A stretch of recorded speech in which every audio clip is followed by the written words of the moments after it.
സുൽത്താൻ ബത്തേരിയിൽ IC Balakrishnan MLA വീണ്ടും സ്ഥാനാർത്ഥിയാക്കുന്നതിനെതിരെ ആദിവാസി കോൺഗ്രസ് നേതാവ് EA ശങ്കരൻ രംഗത്ത്. 3 തവണ MLA ആയ IC ബാലകൃഷ്ണൻ സ്വയം മാറി നിൽക്കണമെന്നും വിജയ സാധ്യത കുറവെന്നുമാണ് ശങ്കരൻ ന്യൂസ് മലയാളത്തോട് പറഞ്ഞത്.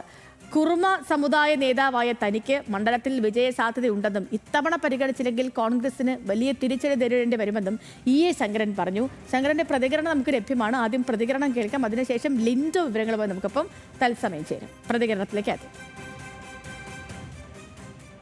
ഈ മണ്ഡലത്തെ സംബന്ധിച്ച് IC ബാലകൃഷ്ണനെതിരെ ഒരുപാട് അലിഗേഷൻ ഉണ്ട്.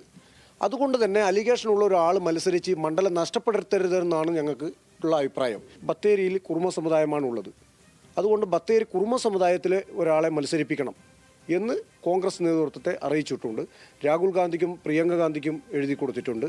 ഇതെല്ലാം മനസ്സിലാക്കാതെ ഏകപക്ഷീയമായി സ്ഥാനാർത്ഥിയെ നിർത്തിയാൽ ശക്തമായ തിരിച്ചടി ബത്തേരി മണ്ഡലത്തിൽ ഉണ്ടാവും. ഞാൻ ബത്തേരി നിയോജക മണ്ഡലത്തിൽ മത്സരിച്ചാൽ നല്ല ഭൂരിപക്ഷത്തോടു കൂടി വിജയിക്കാൻ സാധിക്കുമെന്നുള്ള പൂർണ്ണ വിശ്വാസമുണ്ട്. ലിൻഡോ, കഴിഞ്ഞ 3 തവണയും മികച്ച ഭൂരിപക്ഷത്തിൽ ജയിച്ച IC, കഴിഞ്ഞ 15 വർഷമായ മണ്ഡലത്തിന്റെ MLA ആയിരിക്കുന്ന IC, ഈ തദ്ദേശ തെരഞ്ഞെടുപ്പിൽ UDFന് മികച്ച വിജയം കിട്ടി. ബത്തേരി നഗരസഭ അടക്കം തിരിച്ചുപിടിക്കാൻ കഴിഞ്ഞു. ഈ സാഹചര്യത്തിൽ IC ബാലകൃഷ്ണൻ വീണ്ടും ഇറങ്ങിയാൽ അത് UDFന് ഗുണം ചെയ്യുമെന്നാണ് പാർട്ടിയുടെ വിലയിരുത്തൽ. പക്ഷേ ഇപ്പോൾ ഇദ്ദേഹം പറഞ്ഞതുപോലെ തന്നെ IC ബാലകൃഷ്ണനെതിരെ ഈ ഒരുപാട് ആരോപണങ്ങൾ നിലനിൽക്കുന്നുണ്ട്. ഈ പല വിഷയങ്ങളിലും പാർട്ടിക്കുള്ളിൽ തന്നെ അദ്ദേഹത്തിനെതിരെ എതിരഭിപ്രായങ്ങൾ ഉള്ളൊരു സാഹചര്യം കൂടിയാണ്. അപ്പോൾ എന്താണ് നിലവിലെ ഒരു ഗ്രൗണ്ട് പൊളിറ്റിക്സ് അവിടുത്തെ? Lindo, good morning. Good morning Sethu. Sultan Bathery ST reservation മണ്ഡലമായ സുൽത്താൻ ബത്തേരിയിൽ നിലവിൽ സിറ്റിംഗ് MLA ആയിട്ടുള്ള IC ബാലകൃഷ്ണൻ തന്നെ കോൺഗ്രസ് സ്ഥാനാർത്ഥിയായി എത്തുമെന്ന് ഏകദേശം ഉറപ്പായ ഘട്ടത്തിലാണ് കോൺഗ്രസ് ആദിവാസി ദേശീയ കോൺഗ്രസ് നേതാവ് കൂടിയായ EA ശങ്കരൻ IC ബാലകൃഷ്ണനെതിരെ രംഗത്ത് വന്നിരിക്കുന്നത്. EA ശങ്കരൻ പറയുന്നത് മണ്ഡലത്തിൽ IC ബാലകൃഷ്ണനെതിരെ വലിയ പൊതുവികാരമാണുള്ളത്. കോൺഗ്രസിനുള്ളിൽ തന്നെ IC ബാലകൃഷ്ണനെതിരെ നിരവധി ആരോപണങ്ങൾ ഉണ്ടായിട്ടുണ്ട്. മണ്ഡലത്തിലും ഇത്തരം ആരോപണങ്ങൾ ഉണ്ടാകുന്ന സാഹചര്യം ഉണ്ടായിട്ടുണ്ട്. ഈ ഘട്ടത്തിൽ IC ബാലകൃഷ്ണനെ നിർത്തി മണ്ഡലം നഷ്ടപ്പെടുത്തരുത് എന്ന രീതിയിലാണ് EA ശങ്കരൻ പറയുന്നത്. ഒപ്പം 3 തവണ മത്സരിച്ച് വിജയിച്ച IC ബാലകൃഷ്ണൻ മത്സര രംഗത്ത് സ്വയം മാറാൻ തയ്യാറാകണം.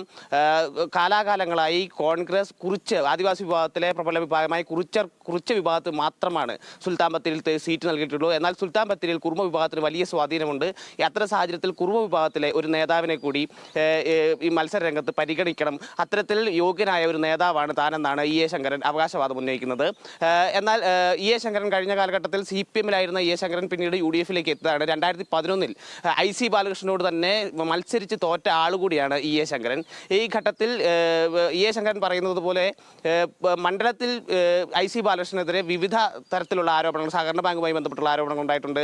ഒപ്പം കോൺഗ്രസിലെ പല നേതാക്കളുടെ പ്രശ്നങ്ങളുമായി ബന്ധപ്പെട്ട് നിരവധി ആരോപണങ്ങൾ നേരിട്ടിട്ടുണ്ട്. ഈ സാഹചര്യത്തിലാണ് EA ശങ്കരൻ സീറ്റ് അവകാശം ഉന്നയിച്ച് മുന്നോട്ട് വന്നിരിക്കുന്നത്. സേതു.